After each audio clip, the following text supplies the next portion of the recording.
Right, well, good morning, everybody, and welcome to the third and final Neurological Framework practice sharing session. My name is Jenny Preston, and I'm one of the Deputy Chairs of the Scottish Government's National Advisory Committee for Neurological Conditions, and I'm delighted to be chairing this event today. So just to begin with, a few housekeeping issues, can I politely ask that microphones are muted throughout the presentations, just given the number of people that are involved in the session today. And also, can we ask that you do keep your cameras turned on, if possible, particularly during the facilitated breakout sessions. Thank you.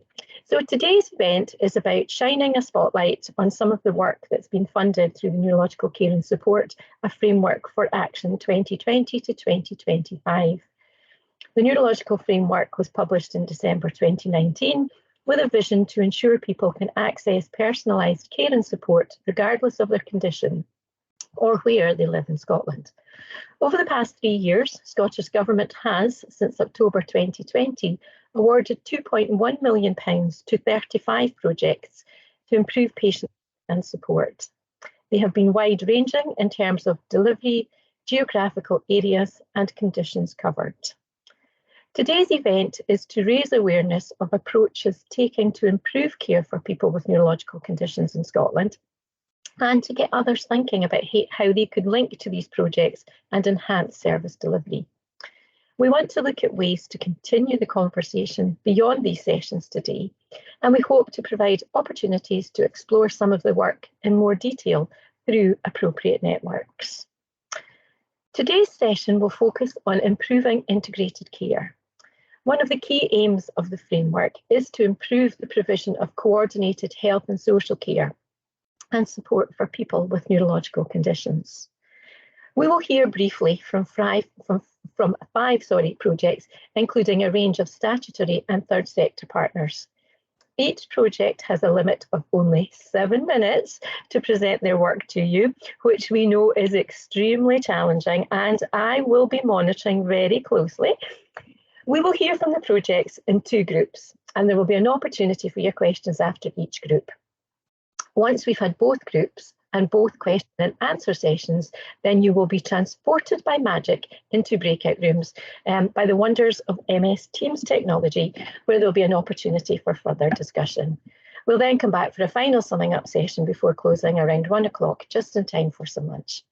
But before that, I would like to hand over to Leslie Marr from Healthcare Improvement Scotland, who's going to highlight some of their work around the self-evaluation framework in relation to the general standards for neurological care and support published in 2019.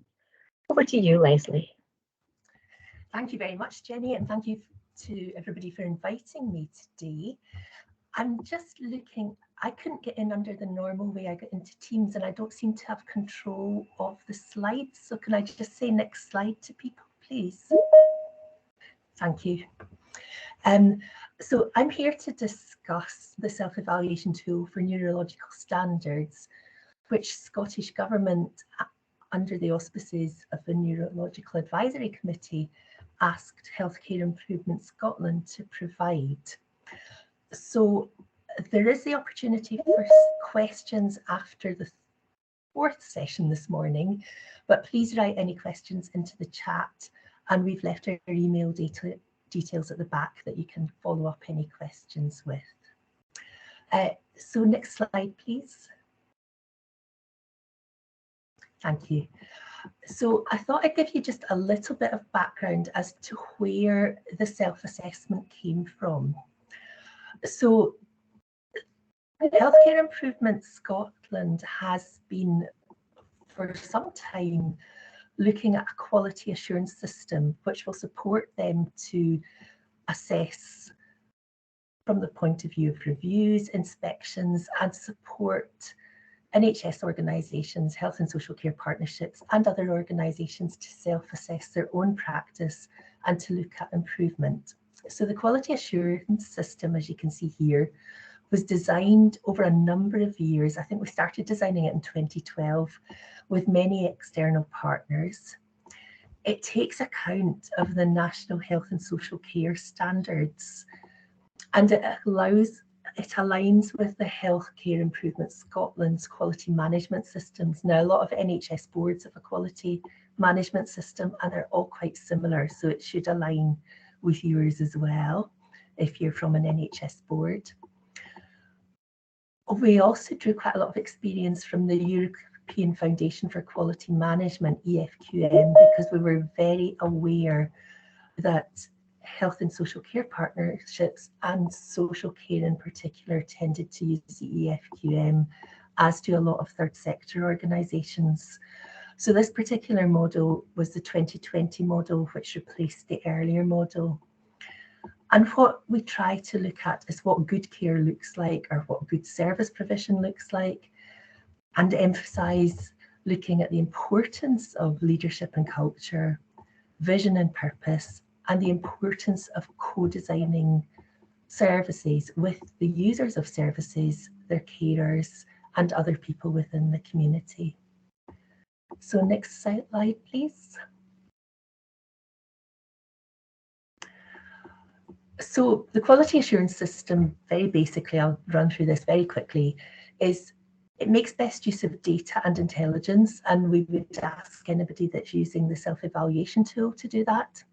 It should be risk-based and proportionate. And as I've said already, it focuses on improved outcomes for people using the service, taking account of their carers' needs if they have carers, or family needs. And it should be transparent, impartial, and indeed independent. Next slide, please. So as I've said already, the self-evaluation tool itself is part of the quality assurance system. Now, there are many parts to this system. There's many templates and many other aspects. But just to reassure you, the self-evaluation tool has been piloted in other disciplines. And as I said earlier, to contribute to inspections, reviews, and for organisations to self-assess. Next slide, please. So this is just the front cover of the draft neurological standards at the moment. And what we have asked Jenny's team to do, or she volunteered very kindly, is to pre-test it in relation. Now, we're not pre-testing the tool because we know it works in other areas, but pre-testing it in relation to neurological care and the neurological standards. So next slide, please. So basically what we have done was, initially, after Scottish Government asked us to do this, was to map the HIS, the Healthcare Improvement Scotland's general standards for neurological care and support, to the self-evaluation tool template for quality assurance. As I said, this will be pre-tested, hopefully in December and January of this year. There's a very, very quick turnaround. And there's a reference group meeting at the end of January. So hopefully we'll have enough from the pre-testing to make sure we've not missed anything out, that it does map well to the neurological standards and it makes sense from a neurological point of view. We think it should be fine because we've used it in a lot of other disciplines, but as I say, it would just be good to actually make sure it does align well to the neurological standards. And really what we're wanting services to do, there's much more of an emphasis now on services assessing themselves. So what we would like services to do is to utilise this self-assessment really to inform themselves as to what they're doing well and how they can improve from a quality planning, and then make some quality improvement plans. Next slide, please. I've just put this up because this is the domains from the actual quality assurance framework, so the quality assurance system, and these link in with the EFQM domains and also our own quality management system. And as you'll see in the next slide, please, we have mapped the standards and linked them with the domains. So the overarching standards, although there's many indicators within them, are about leadership and governance, working together, staff education, training and information, diagnosis, assessment of needs, treatment and management, and person-centred care. It is entirely up to an organisation to decide which of the domains they are going to self-assess. It would be very ambitious to try do all 7 in one go. Although Jenny has very kindly said that they will try do this from the point of view of just assessing the standards in relation to the self-assessment. But we would usually expect an organisation to look at the ones which pertain to their service most and perhaps assess 2 in a year. And as I say, not all standards will pertain to all organisations. And really, next slide please, is just me finishing up. I wanted to make sure I did this well within the 10 minutes. As I say, that's our email address in the bottom. If you've got direct questions, there will be an opportunity for questions after the 4th. Well, there's another 3 sessions and then there's an opportunity for questions. And please write questions in the chat box and I'll try and answer them while we're going on.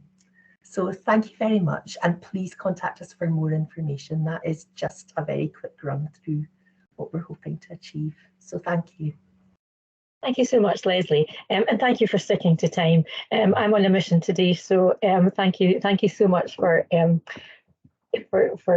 your presentation.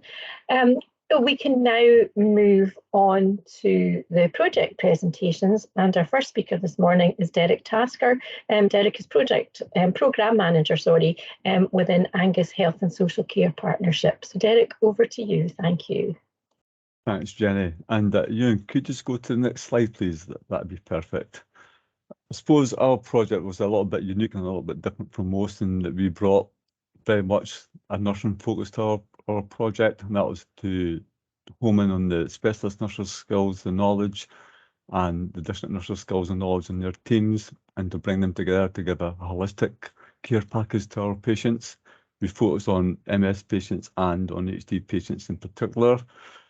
And in terms of the specialist nurse, we had access to the consultant, diagnostic test, and specialist pharmacists. And from the district nurse point of view, we had access to the GP's MDT weekly meetings, to their pharmacists, to the community EHPs, to social care services and the third sector. Eugene, if you could go to the next slide, that'd be absolutely perfect, please. Over here, you can see some of the outcomes we had from our patients and the trials that we did. What I would say is that all these outcomes here are for MS patients.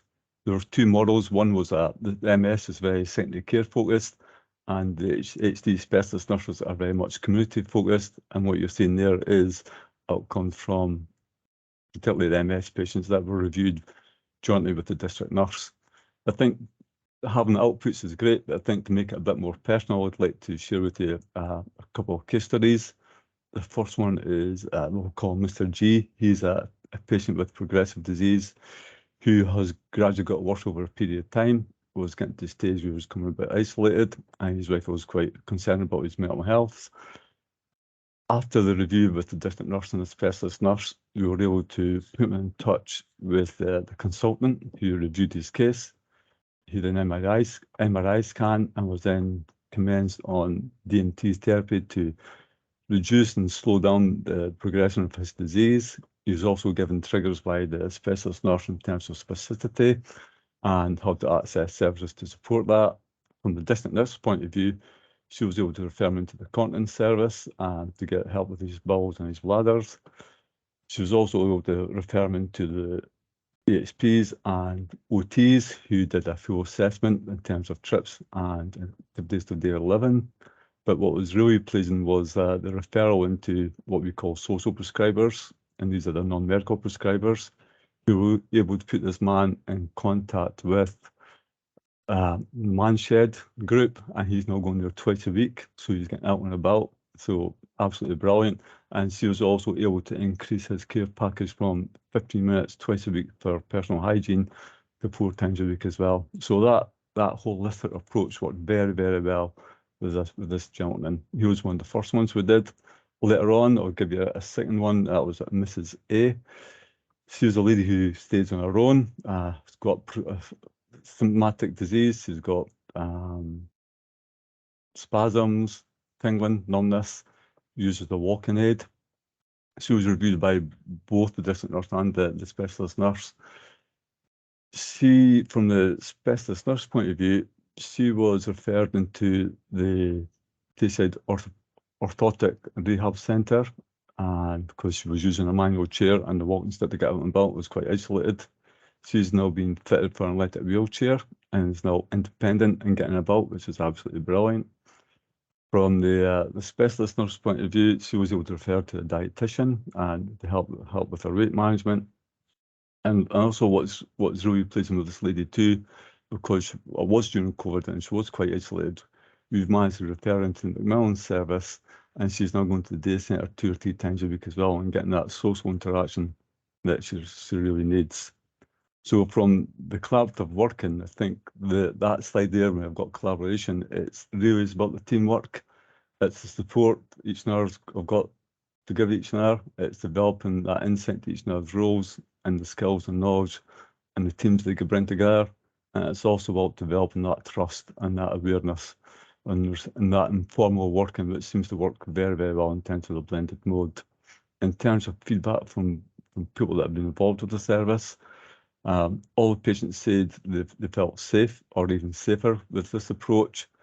And what's been really, really pleasing has been the feedback from patients saying that if one of their relatives or carers had the same conditions what they had, they would recommend this service to them, which shows to me that the teamwork and the whole the blended model works exceptionally well.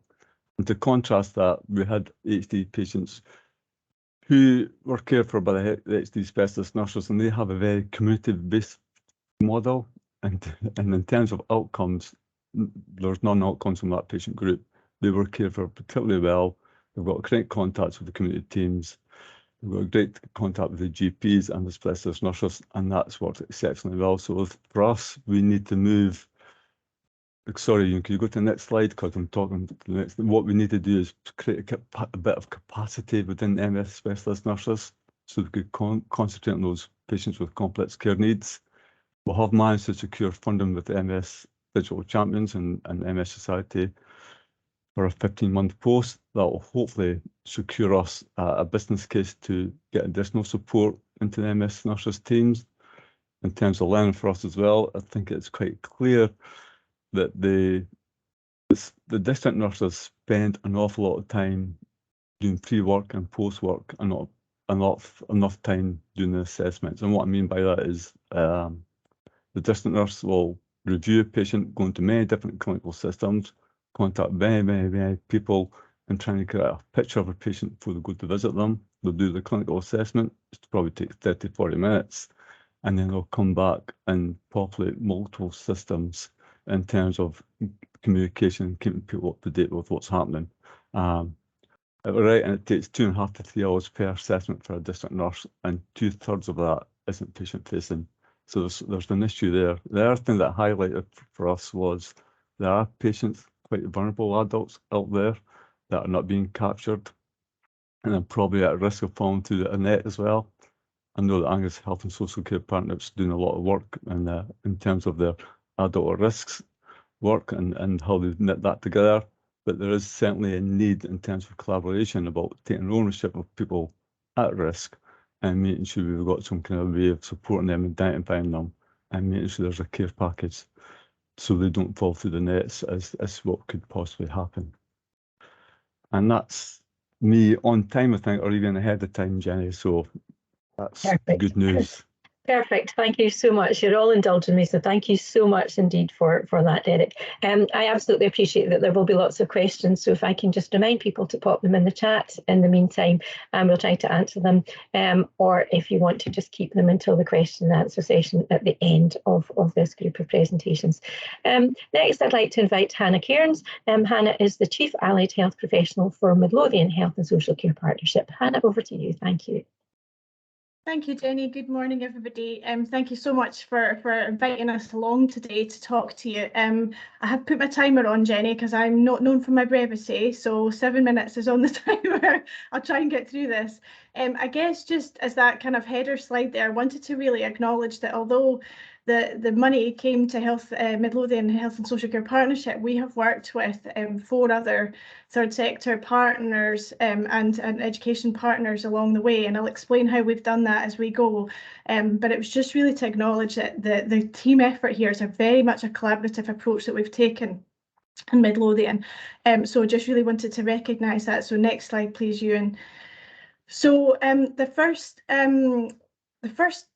point, I guess, to recognise in our project is that we have used a quality improvement methodology. That's a methodology that's well known to us and well used within the organisation. So we've used that methodology. So the first thing that we took the time to do, and we did spend an awful lot of time in our discovery and define section in terms of the Scottish approach to service design. So we spent an awful lot of time here in this kind of section, just trying to understand the system. And part of that was to make sure that we had the patient's voice. So what you'll see there is a driver diagram of the aim and then the actions that we wanted to taking us through the primary and secondary drivers. So next slide, please, Ewan. Thank you.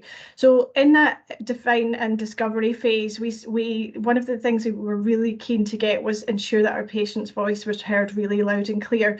So we engaged with an organisation called ArtLink. ArtLink is an organisation, for those of you who don't know, who do some lovely engagement work with people through creative methods. And our ArtLink colleagues interviewed 14 people living with neurological conditions in Midlothian. And the outcome of that being a beautiful piece of writing. The outline that you can see there is called 3 pieces, and I'll talk to you about how we're going to use that piece of writing. Also in that discovery phase, we did our mapping. So you'll see there in the middle is the map of the current systems across Midlothian, and that included the health and social care systems, NHS Lothian wider systems, including our specialist services at the Astley Ainsley Hospital, third sector colleagues, and our health and social care primary care colleagues as well. And then that really tiny diagram that you won't be able to read unless you've got exceptional eyes was our analysis. So that was an analysis we did within the organisation. We did a very strengths-based, strengths, weaknesses, opportunities, threats, a SWOT analysis to help us understand what was working well, what wasn't. And it was really important that the patient's voice was heard loud and clear in that, for the reason that I'll explain in a second, which is the next stage. The next slide, please, Ewan. So what we uncovered during this first section was that actually health is important to people, but with living with neurological conditions, but all this other stuff is equally as important to them. So it came out really clear that they were concerned about paying their bills, they were concerned about maintaining work or employment or voluntary services, they were concerned about their families and people looking after them, people they were looking after, how they were going to maintain relationships. So it was really important when we took the next stage in our project that we considered that all of these things were really important to people as well as their health concerns. So I worry that if we hadn't spent so much time in discover and define, that we may have moved too quickly to design a pathway that didn't consider the holistic view of people living with neurological conditions. Next slide, please, Ewan. So this is where, I guess, where we're at and where we're going. It's a combined slide. So the top left-hand slide, there's our Thistle, our link with Thistle. We have in Midlothian a really lovely Thistle wellbeing service. It's embedded in all of our GP practices. And what we wanted to do was to use that embedded service, well thought of, respected service to enhance that for people living with neurological conditions. So we have developed a neurological pathway, and we have employed a lead practitioner for neurological conditions that will help us not only to understand and listen to people, continue to listen to people with neurological conditions, but understand what they need and are we not providing that. So that's really key.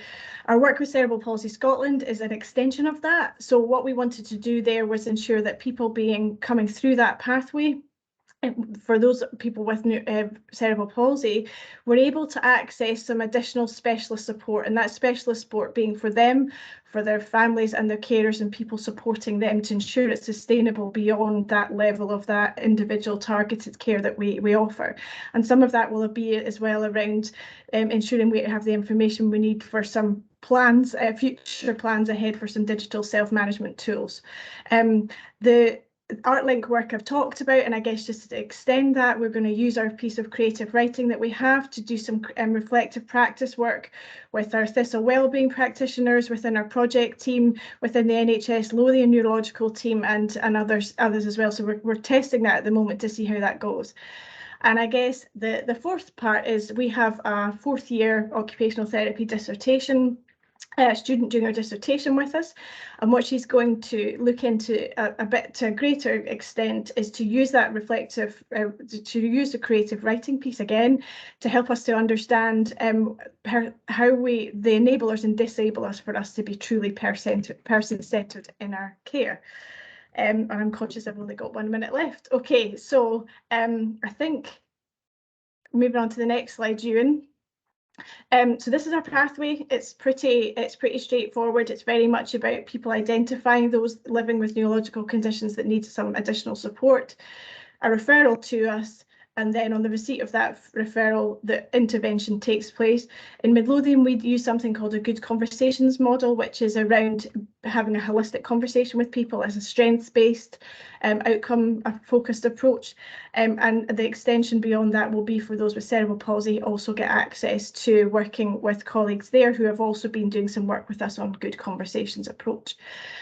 So I think I'm nearly there. Last slide, please. Ewan, so we have a really big project team now because we have people from all of those organisations in our project team. So I would suggest as a starting point, if there is anything, please come to Lynn or I. Lynn's the lead, clinical lead occupational therapist, and I'm chief AHP in Midlothian, and otherwise we can direct you to the right people to talk to. I hope that's helpful, and I think I'm just on time, Jenny. Bang on, Hannah, well done. That was a huge amount of information to get into this lot, so well done. I know there's going to be lots of questions. I've been writing mine down as I've been listening. So thank you so much. So for the final presenter within this section, I'd like to now invite Wendy Forrest from Stirling and Clackmannan, or Stirling and Clackmannan Health and Social Care Partnership. Wendy, thank you. Thank you so much, colleagues. Nice to see everybody this morning. I suppose in similar themes to colleagues who have just spoken about that whole systems approach, I think in Forth Valley we had thought that we needed to think about the neurological framework, how we were going to support that and how we were going to work across the whole system. We recognised that data and work was being progressed already around mental health, dementia, stroke and palliative care. And I think what we were thinking was there was much less defined support, much less defined understanding of the neurological conditions work, and we certainly didn't have a sense of what the data was and what people were thinking, what people's experiences were, and what we were keen to progress. So what we did was we looked at establishing a virtual neural network, so people who had a lived experience of a neurological condition who could support us and identify existing gaps in our provision, and to seek to help us to identify where priorities areas were for attention. And I think in Forth Valley, and my colleague Leslie Fulford is on the call, I think we both recognised that there was a challenge around what was actually available within Forth Valley at this moment in time, and we felt that the work probably hadn't progressed as we would have wanted it to progress during the time.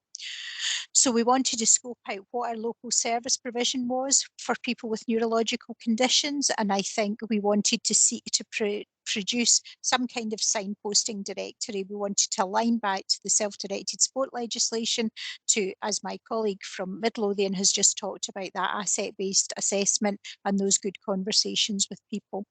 We wanted also to look at consultation, looking to have a programme of events in the medium and long term to provide a basis for what we've described as a horizon scanning strategic needs analysis to support the future development of an implementation plan. So this was the first part of a programme of work to look at how we could actually really embed a community response, a community health and social care response to those with neurological conditions.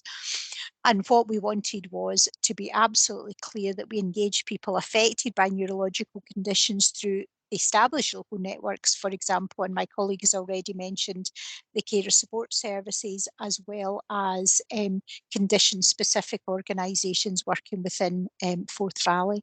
I should say that our colleagues within Falkirk Health and Social Care Partnership and with NHS Forth Valley were part of the programme of work and part of how we were going to deliver this across the whole health board area.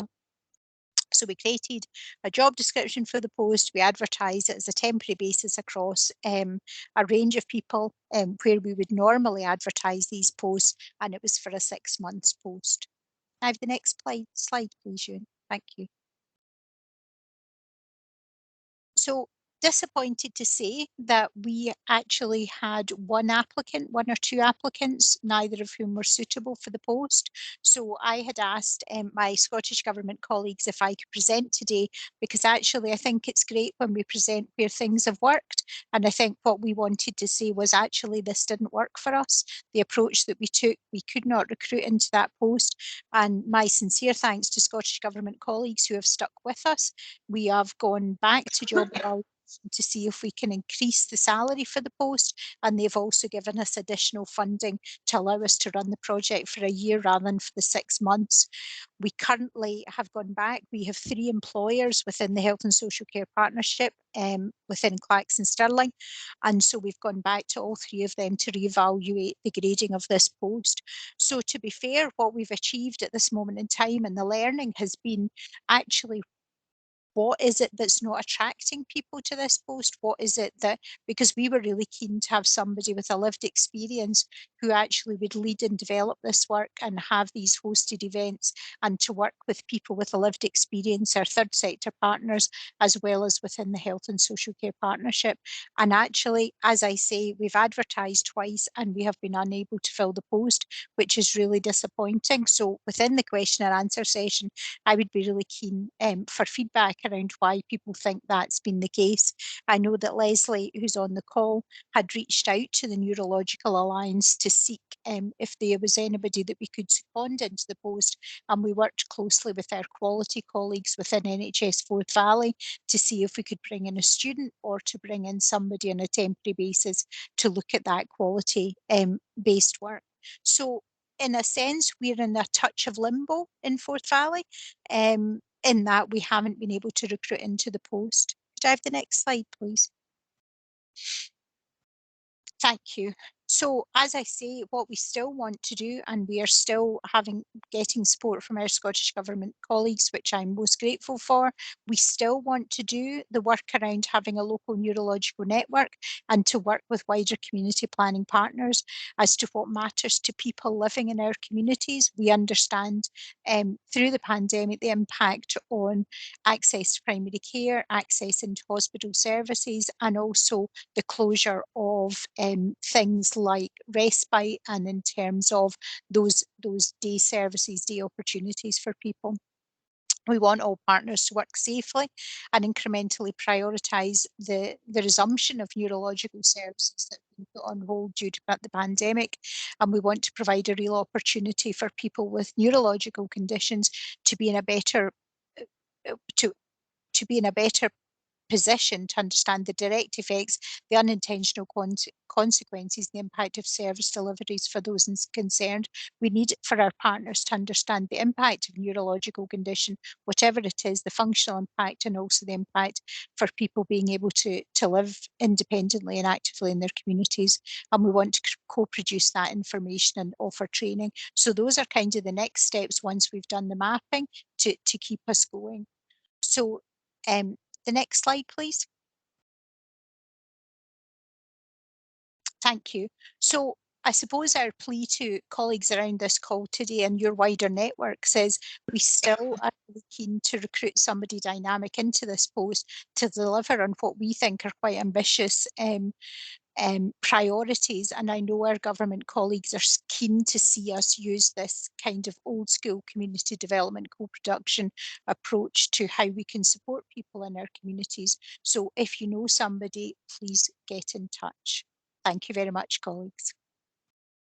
Thank you, Wendy, and thank you for taking the brave step to share when challenges inevitably exist. And I think we all fully appreciate that the enactment of ideas into practice can be challenging, but perhaps we shy away from that. So thank you very much for taking those brave steps to share that with you. Where's your application form? I would like to now open up the session for wider questions. So do we have any question? Anybody that would like to ask a question?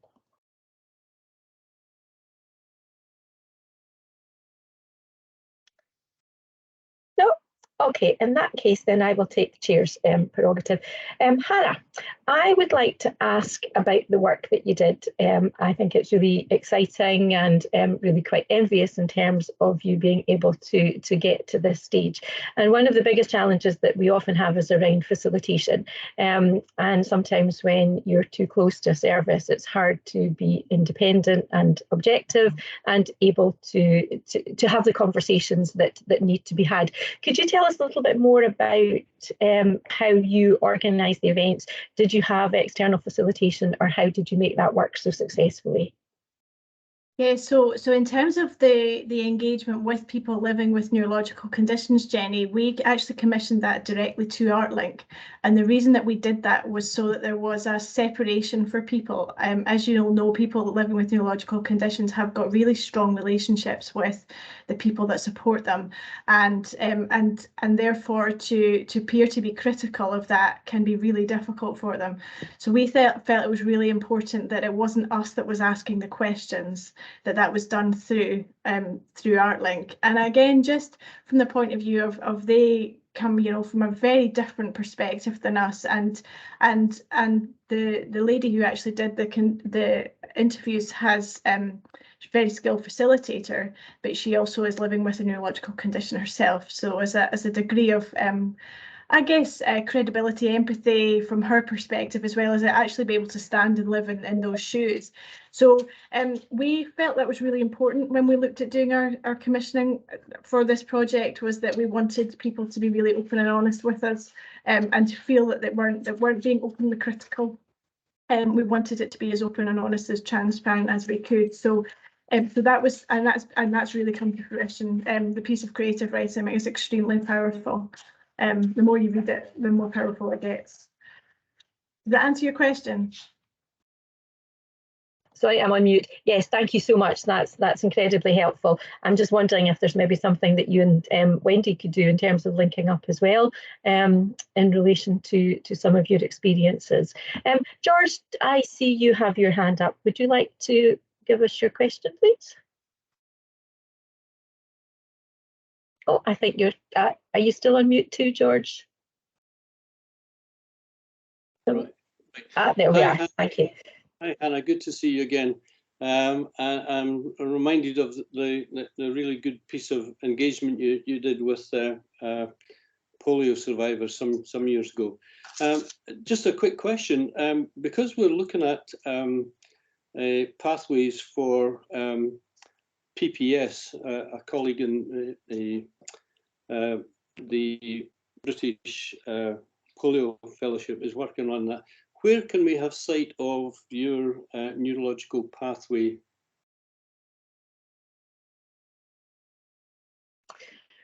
Anna, are you able to answer that, please? Yeah, hi George, it's so good to see you. I saw you on the list. It was lovely to see you. I know we've worked together in the past. So yeah, I'm more than happy to share that pathway with you. I guess from the point of view of people who are keen to access that, they can be referred to that pathway through any healthcare professional or their GP. And the first point of call is through the wellbeing path, is through our wellbeing services, and they're in all of our Midlothian GP services. So that would be the entry point for anybody with any neurological condition to go straight through it, is to be asked to, and I've just spoken to the GPs this week and made sure that they're fully aware of that. So they are on board, they are feel it's a great area and a gap. So I've had that conversation with them, George. So, but I'm more than happy to actually send you the pathway itself if that's helpful. Brilliant, thank you. Can I just add that the slides will be shared further to the presentation today, so we will all be able to see the work that that's been presented today as well. So that might also be helpful.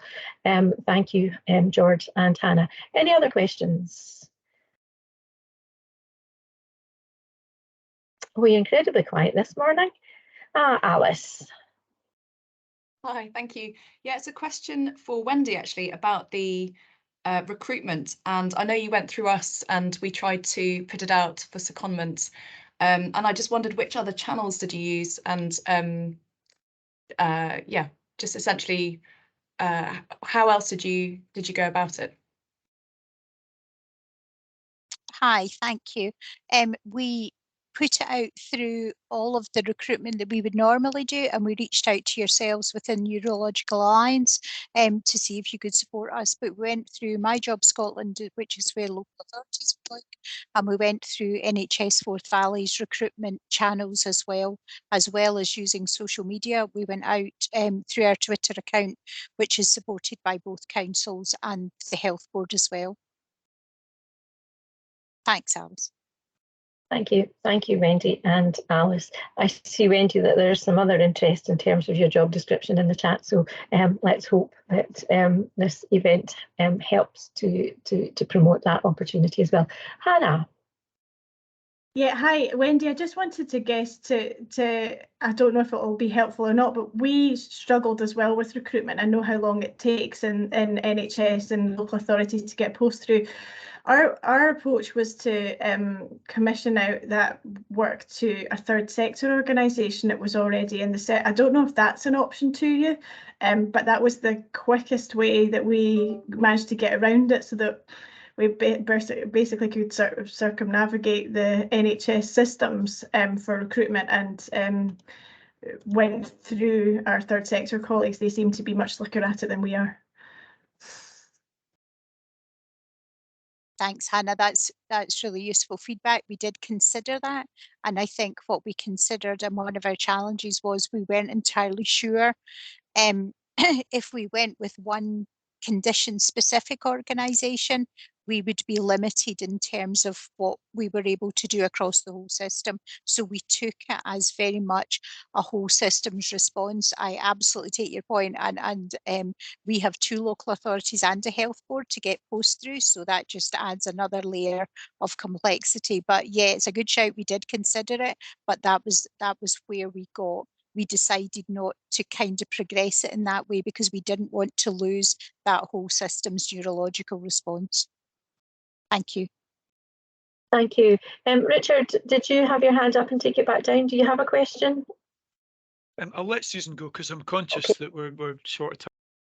Okay, Susan, thank you. Thanks, Jenny and Richard. It was a question for Wendy again on this recruitment. We have been able to recruit within GGC for a 1-year post, and I was just wondering what band or grade you were looking for, and whether it might be worth linking between Hannah and ourselves on the job description that went out. I'm not sure. I think it's potentially your post had a different focus, but it might be useful just to have a look at the job descriptions that went out to support the various projects.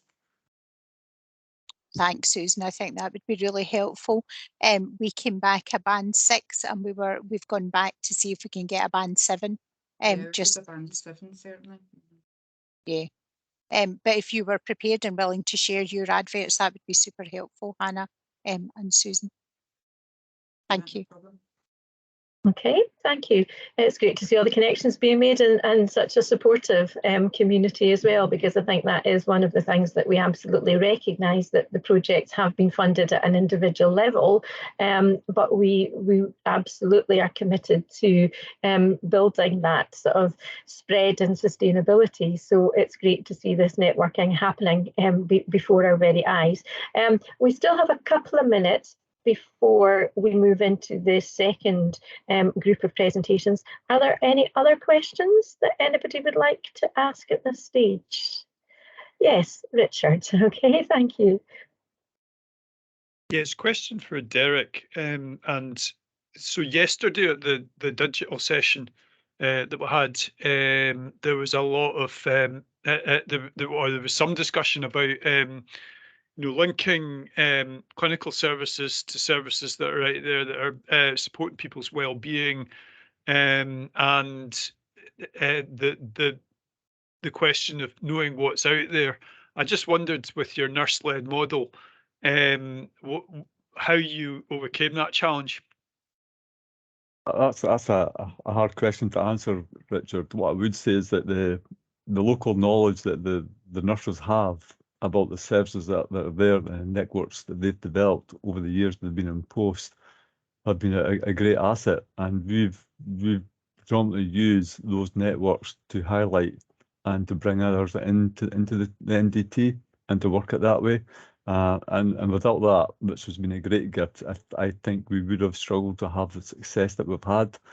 And to be honest with you, the ECS model is probably one of the best projects and most enjoyable ones that I've been involved with. It's not because of the outcomes, but because of the impact it's had on the people and the support that we've been able to facilitate around those people. It's been absolutely tremendous, and really proud of the work and the willingness to work with each other has probably been part of that as well, and to engage with others across the whole piece. So yeah, it's those networks across the whole team that we've pulled on and pulled together. Thank you, Derek. That's really helpful. And finally, if we can squeeze in a quick question from Moira, if that's all right, please. Thank you. Yeah, question for Derek as well. It's just like that I am an MS nurse up in Orkney Islands and do joint reviews with community nurses and OTs and physios and GPs. And so I was just wondering, kind of in terms of the model, for a bit more information about the model and other things that we could learn from each other. I was trying to do it because of a lack of capacity and thought of duplication. There's no point the community nurse reviewing. If I'm reviewing as well, can we be learning from each other so that I'm reviewing, I can ask the questions that they need and vice versa, and incorporate anticipated care planning within that as well. So I just wondered, there might be some opportunity there to share ideas about what we're doing and how we could make it more effective and efficient, possibly. Could I just put that question on hold, if you don't mind, and take it to the breakout rooms? Would that be all right, Derek? Just to give you more opportunity to respond, because we are sort of starting to run out of time for the question and answer session. I think that's a really, really valid point, Moira, that I think lots of us are keen to be involved in the discussion. So can we take that to the breakout sessions and explore that a bit further, if that's all right? Thank you both very much. So moving into the second round of presentations, I am going to be incredibly strict on this one, on the basis that Stephanie was chairing the first of our sessions this week, and she was lethal with that stopwatch. I'm only kidding. Stephanie Fraser, Chief Executive Officer of Cerebral Palsy Scotland. Thank you. I'm just pressing start on my timer now, Jenny. So it's my pleasure to follow actually those presentations and talk to you about our project CP Connect. Next slide, please, Ewan. Our project came absolutely out of our experience during COVID. And the first round we ran from October 2020 to March 2021, and it came out of the issues we found increase in referrals to us, a third sector organisation that came out of people not being able to access community services during lockdown, in worries about how their physical and mental health was being impacted, and increased isolation. So the first bit of the project was to reconnect adults with CP back into their communities and use our specialist knowledge to rebuild that strength, mobility and confidence. We saw an awful lot of adults who were not previously known to us, who had been able to pre-pandemic manage their own condition, but the restrictions had impacted them very severely. We saw 52 adults during this phase, some virtually through Near Me, some in person and some in home visits. Next slide, please. Round 2, yep, Ewan, if you could just keep pressing the buttons, and that's fine, that's brilliant. Round 2 went from April 2020 to March 2022. Having dealt with the post-lockdown, here was a group of people who needed that specialist input to get back on track. We realized that we wanted to look at where was the opportunity for flexible support and service development. Could we as a specialist provider support statutory services to develop a service for adults with CP? On the left-hand side, you'll see that here were the reasons that people came to us and were seeking intervention, that they couldn't find the way in elsewhere. Having come to us, on the right-hand side, you will see a list of the issues that we picked up whilst we were seeing these people. And we saw 61 adults during this time. They came from 10 different health boards. The majority was self-referred, or carers or families referred them. And although we did have 2 referrals directly from PDRU in Glasgow. If I could have the next slide, Ewan. Thank you. What we did, again, was this mixture of virtual versus face-to-face. We had 118 face-to-face sessions, 44 virtual, 1 telephone consult and 8 home visits. 21 of these sessions were with our consultant clinical psychologists, so we're very much looking at the well-being support. And then we, as part of connecting back to statutory services, these are the services that we initiated back into community services. Can I have the next slide, please? Did we make a difference, you ask? Well, so this is self-reported. We ask everybody that came through in round 2 how they, so 61 adults, and this is what they reported. So 63% reported a lot of positive change.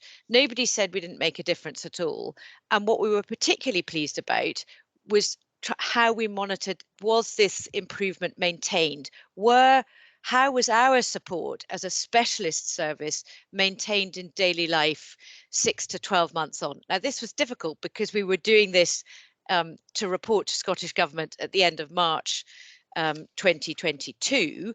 And so we'd like to do much more long-term studies on this. But that's where we were in March of this year. Why did people were not able to maintain their progress? Partly that might be because of comorbidities.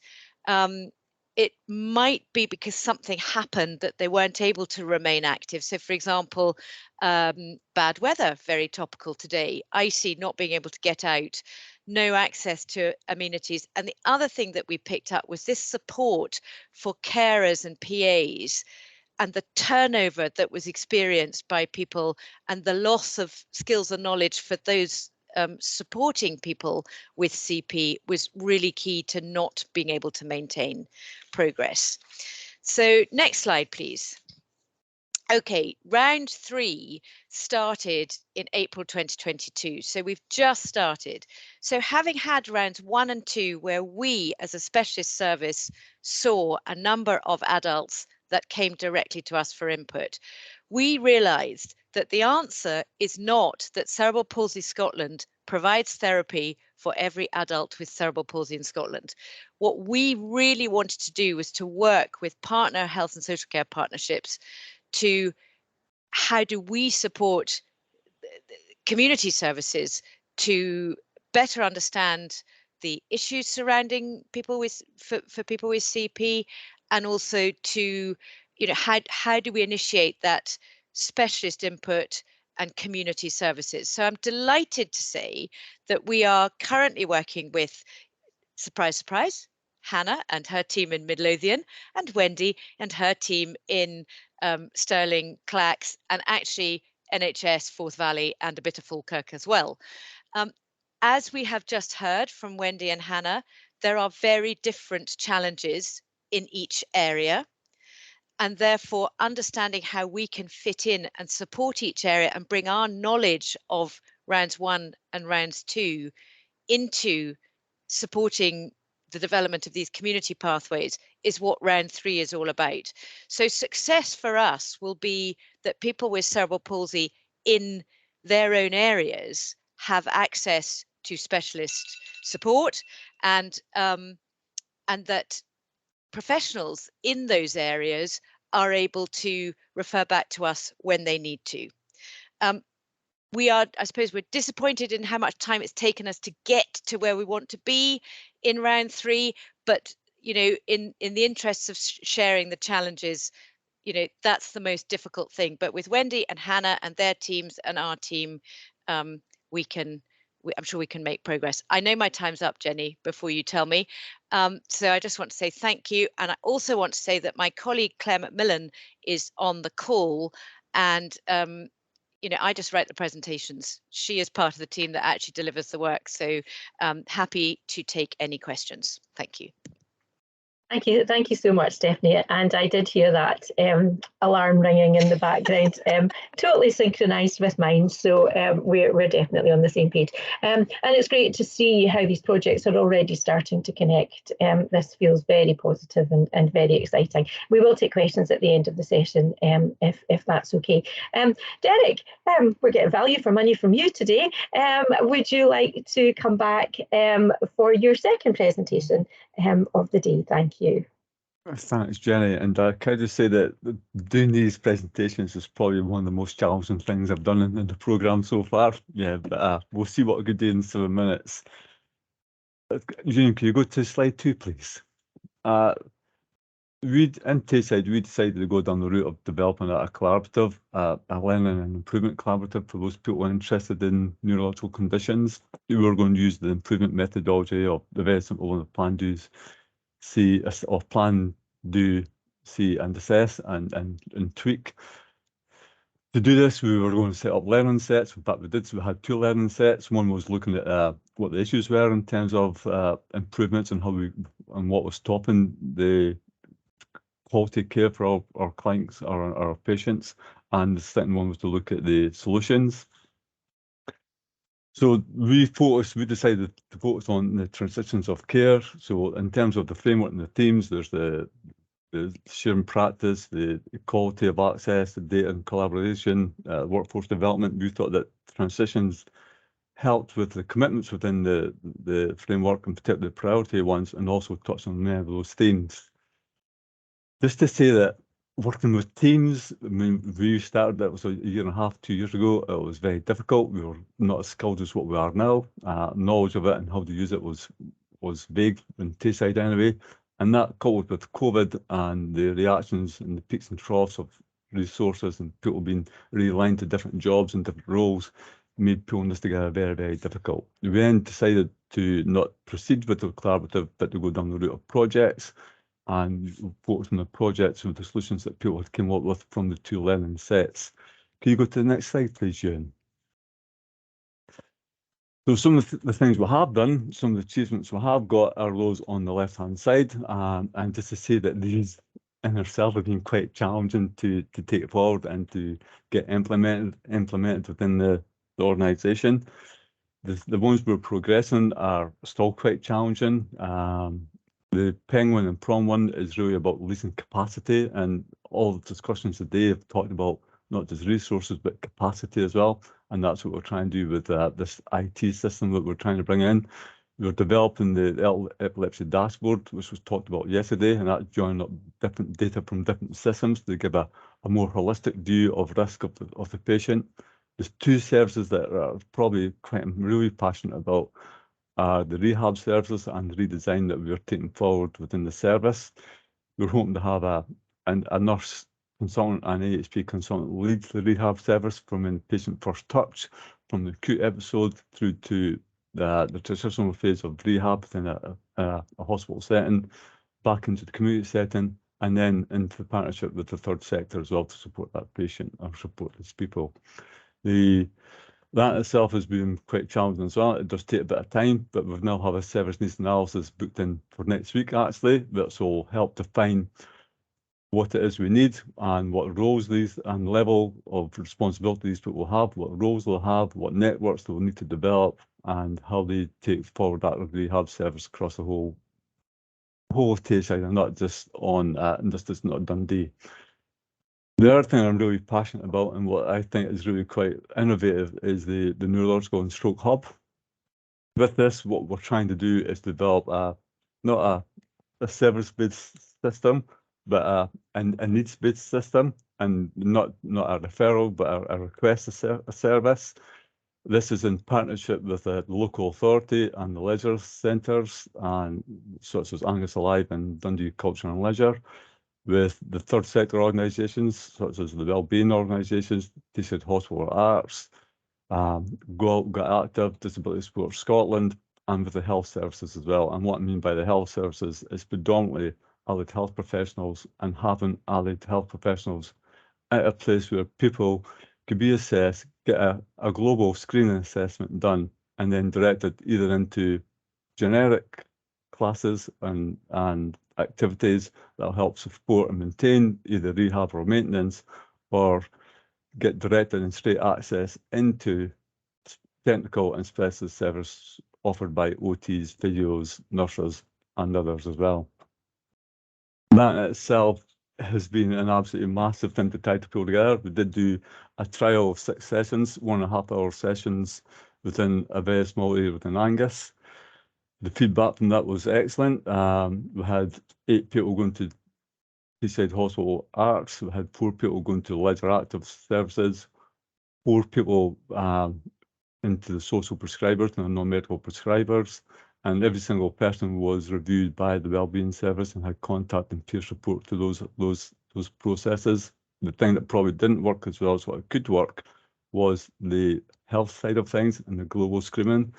We've now got commitment from the EHP leads within Angus to develop that and to have technical assistance available for screening, but also to have EHP staff to go into these classes, support the fitness instructors who deliver exercise and therapy to patients at a very generic level, and to pick up problems and issues that may come up that they're not skilled to pick up and to develop as well.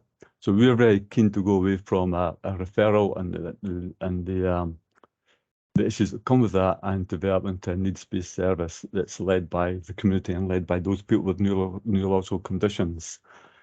In terms of the complexity of the environment we work in, I've just got to say that we work with IT, we work with health and social care partnerships across Tayside, and there's 3 of them. We work with acute services. Each got their own level of management and roles that support these patients, but also with that goes different roles and responsibilities and naming conventions as well. So it makes what you do extremely challenging. And even though we have resources and the resources there, it's maybe sometimes not the right resource or the right capacity, the right place. So we've done an awful lot of work in identifying where the gaps are. We're now at the stage where we've got some solutions, and we're going to be bringing those solutions in to make sure that the services are knitted together and that people work collaboratively, like we did with the ECS model that I talked about earlier on, and develop that multidisciplinary team but also have that clinical leadership over that and make sure that people who do finish their rehab process or don't fall off the cliff face, which happens now, and they have the support of the hub and the third sector to pick them up and make sure that they can retain the benefits that they've had through that, and hopefully slow down the regress that happens with people with their long-term condition, and give them peer support, and access to health and other benefits across the piece. We were very ambitious, and to tell you the truth, I think we've done an awful lot of good work. All that stuff on the left-hand side, particularly provoked seizure clinic, has been excellent. We went in there and got people who had to reach people with addictions, such as drug and alcohol, who are prone to seizures.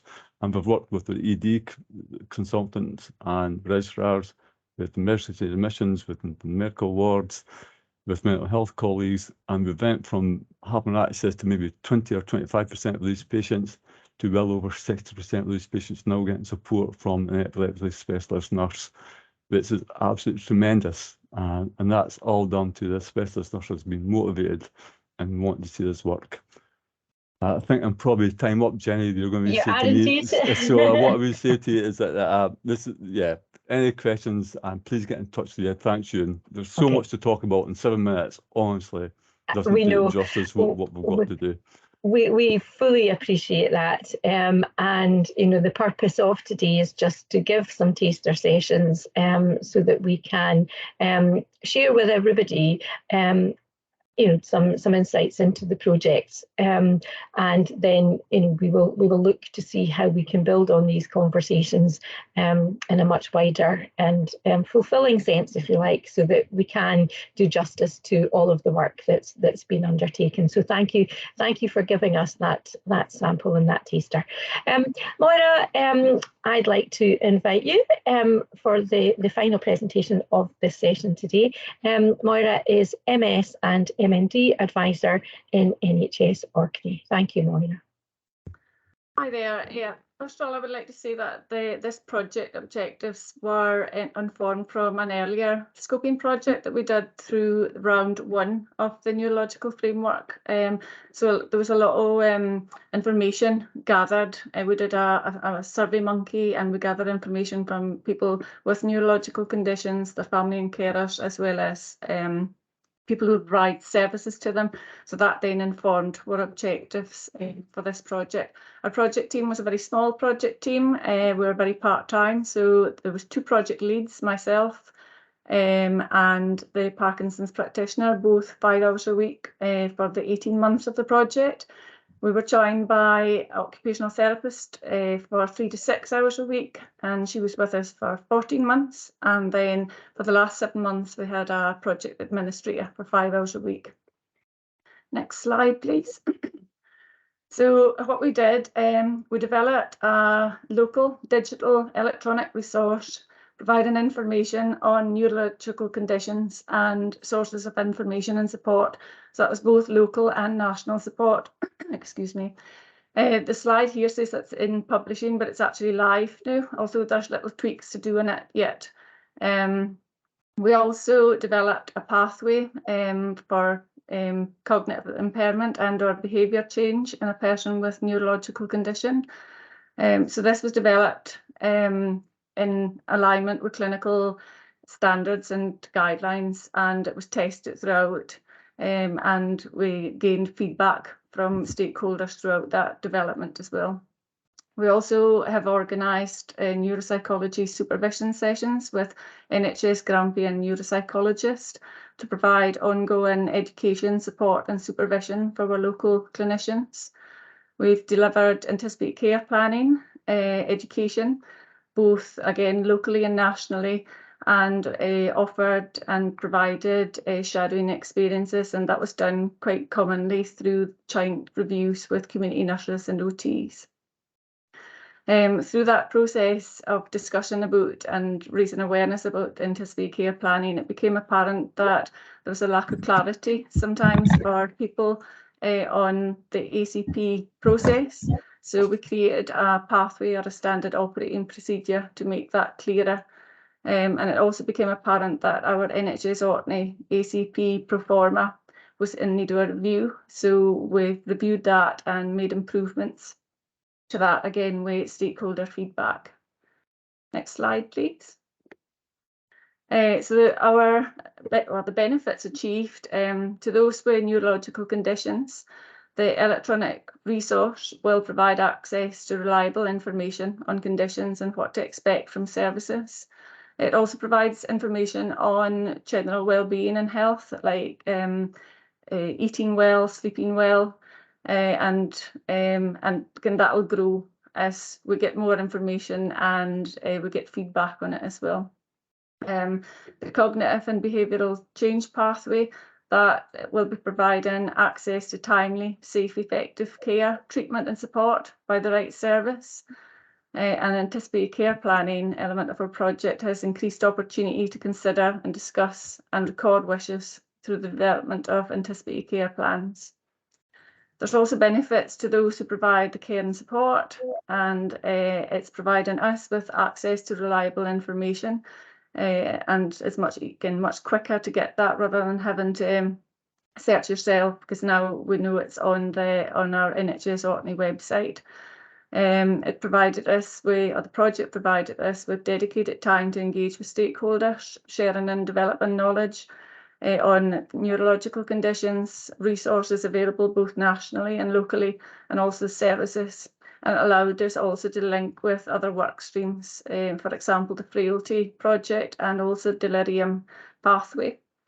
It helped provide clarity on clinicians' roles and responsibilities and when and how to refer to neuropsychology. It's increased confidence in signposting and engaging with the multidisciplinary team, also referrals and on having ACP discussions and in the process of anticipated care planning. It's also increased education and supervision opportunities for local clinicians. Next slide, please. So our next steps, our pathways, the ACP and the neuropsychology or the cognitive behavioural pathway, as well as Proforma, are currently with our advisory committees, our clinical advisory committees, that is, and they're awaiting ratification. So we'll be hoping that they're ratified at the beginning of 2023, and then we will promote them then. The electronic resource, as I said, that has just become live, so we'll be promoting that through local media and social media and education. We're also aware that the electronic resource will require further development as we have access to more services and we get feedback. We will be reviewing and auditing our cognitive behavioural change pathway after it's ratified, maybe after about an year or there. Also evaluate our neuropsychology supervision sessions, the forum that we've created. We've also got the opportunity now to explore other options for anticipated care planning, and doing that as part of the frailty project that I'm now also a member of. And also I'm going to continue to offer ACP education and shadowing opportunities for staff. Next slide, please. And yeah, here's how to find out more. That's me at the top, Sarah Smith, the Parkinson's practitioner, and Dawn Copland, a occupational therapist, who I think is here today. I would have liked to have had the NHS Orkney website or the web page with our neurological conditions, but it wasn't live at the time I handed in these slides, but it is live now. And people can view that. And also, once our pathways have been ratified, I'll be happy to share those with anybody who's interested as well. Thank you for your time.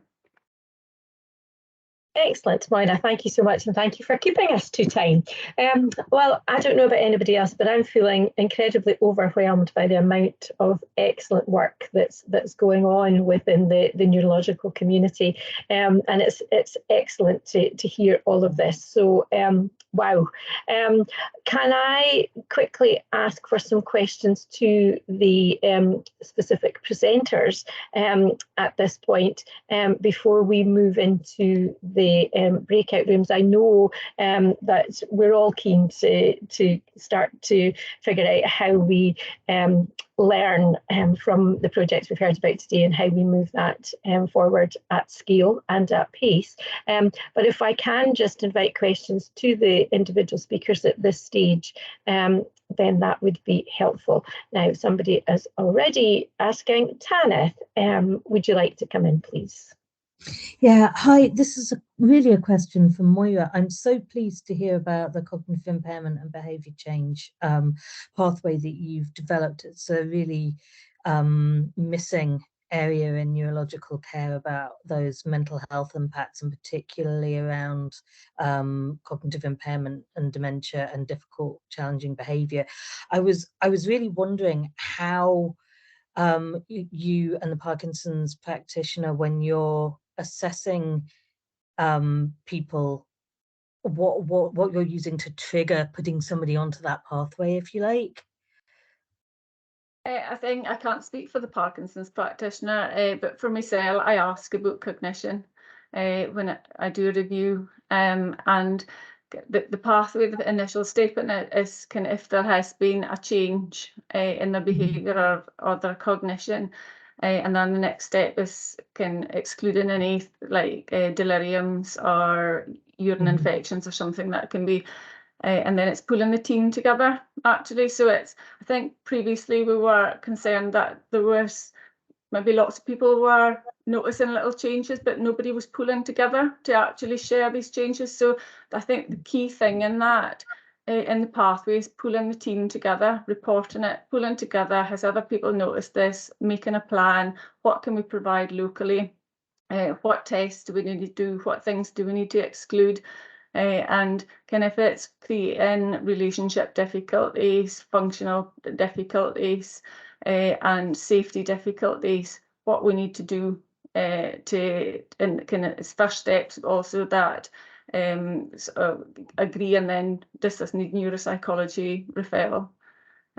So yeah, I don't know if that answered your question, but I think it might be clearer once you see the pathway, and we're happy to share that once it's ratified, or even the draft if you're keen. Right, fabulous. No, very keen, Moira. Thank you very much. Thank you both. Richard. Yeah, just referring to a couple of things that have popped up in the chat, really, for you, Moira. Firstly, around the how can people find out more about the anticipatory care pathway education? Sorry, anticipatory care planning education and pathway, and just generally more information about everything that you spoke about. Yeah, I'm happy to speak to anybody about anticipatory care planning for a long time.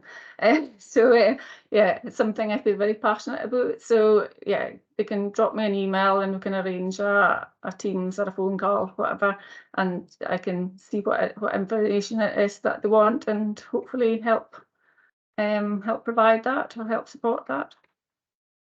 Thank you, Moira. That should be helpful. Any other questions? No. Okay. Can I ask the technology team, can we move into the breakout rooms slightly ahead of schedule? I'm getting a nod from Alice. That's fine. And that gives us the chance to pick up in some of the earlier questions as well. Okay, so welcome back, everybody. Great to see that we've all gone and appear to have come back again. So wonderful. Wonderful to have you all here. And thank you so much for your participation in the breakout rooms. I'm now going to ask the facilitators in the rooms to feed back on the themes from your discussion. So Richard, can I come over to you first, please? Thanks, Jenny. Yeah, I think probably the three key points that came out of our session were, you know, the people were really keen to hear more about the work around coordinating services that's been done in Orkney. So we've made links between NHS Grampian, who are reviewing their neuro rehabilitation, and Moira. I guess the second thing is, you know, people are really keen to ensure a more coordinated working across statutory service areas, and so we're quite enthused by that. Also, I think really just keen more to link with some of the third sector projects, such as CP Connect, and the not everybody was here on Tuesday, but we heard from Parkinson's Connect and some of the MS projects that we funded. So I think there's an appetite, and also sorry, a fourth point, if I might, very much an appetite for a practice sharing network and carrying on the momentum of these sessions. Okay, thank you, Richard. That's really helpful and really concise. Anissa? Hi, so we had quite a wide-ranging conversation. So points around the kind of the voice of people using the services, and sort of interested in hearing more about how obviously these have been quite high-level kind of presentations that we've had this morning, but it was to understand a bit more about how that's been used in the decision making, how that voice then comes into the room when people are making decisions about what's best for folk. There were questions around how we integrate some of this sort of fabulous community-based work better with acute services. There was some discussion about data gathering and how, you know, using intelligence and data to design services alongside sort of input from the good conversation approach. And, you know, if folk aren't sort of systematically and routinely gathering the right kind of data, how do they know about how service is improving? So some reflections about how to build QI methodology into very routine kind of ongoing improvement of services. And there were some interesting reflections about potentially the role of the self-evaluation, and just going right back to the very beginning of today's session, and how that can help in terms of supporting boards to meet their local or regional priorities, but remaining also in alignment with the national sort of agreed framework priorities also, and to sort of align how things are spent and how things are integrated so that people are able to then move sort of smoothly in and out of acute and community-based care across time. I think I may have angled all of those points up together, but hopefully that makes sense. Thank you. Sounds as if there's been quite different conversations taking place within the breakout rooms today, which is interesting. So finally, the group that I was working with asked me to reflect some particular points. One is around the recognition that neurological conditions are so cross-cutting, which makes it incredibly difficult to provide services due to the the range of organisations that are involved, and also the siloed approach that we have to providing services and service delivery. So we are acknowledging that radical change is required to alter some of this, but that was particularly within the context of referrals and the challenges that third sector organisations have referring into statutory services, but also acknowledgement that statutory services too have difficulties referring across different services too. We looked at shared documentation, and until we can get to a point where we can freely and safely and readily share documentation, then that creates challenges in itself. But one of the biggest barriers we felt today was around looking at workforce and understanding the gaps and managing the gaps in workforce, primarily due to this reliance on single service providers. So where we have one person who has that specialist knowledge and they go and that service goes, or this reliance on individuals to be delivering services. So there were huge challenges, and the impact of that is significant in relation to the way that we design, deliver and support the services that we are so also reliant on. So thank you. Is there anything else from my group that you want me to feed back, or from any of the other groups? Okay. Thank you so much, everybody. And thank you so much to our facilitators as well, who have supported this session. So clearly, we are facing ongoing challenges. Long-term sustainability is undoubtedly a challenge. And while many of the projects are seeking alternative funding, there's no guarantee that any of these projects in relation to their longevity. Today was just a taster, and it's interesting to hear people saying how they want to hear so much more about the projects and learn from them. And I also know how extremely challenging it was for everybody to sum up their work in only 7 minutes, but you've done a fabulous job of achieving that. So I hope we have managed to facilitate some introductions and some further thoughts and actions. And it's been wonderful to see the connections being established, particularly within the chat throughout this session. The majority of these projects undoubtedly rely on staff costs, meaning that long-term sustainability is a challenge. Many are seeking direct funding from statutory organisations and other sources to ensure that longevity. Scottish Government will continue to support engagement between third sector and statutory partners to promote the benefits of these models of service delivery.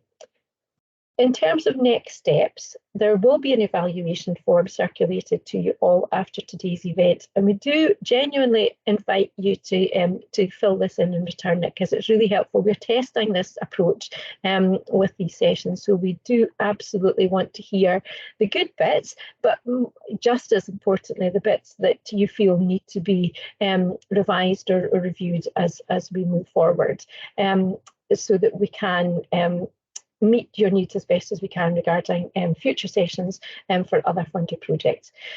There's also a Scottish Government Neurological website covering this area of work, the link to which will be in the chat, so you can learn a little bit more about the project through that route as well. So all that remains for me to do now is to thank all of you for attending. It's fantastic that you've been part of this, and I look forward to seeing how we can develop our work further so that we can fulfil our aim to make a real difference for people living with a neurological condition in Scotland. I will now officially draw this event to a close, and thank you all very much for your support and participation. Thank you. Thank you.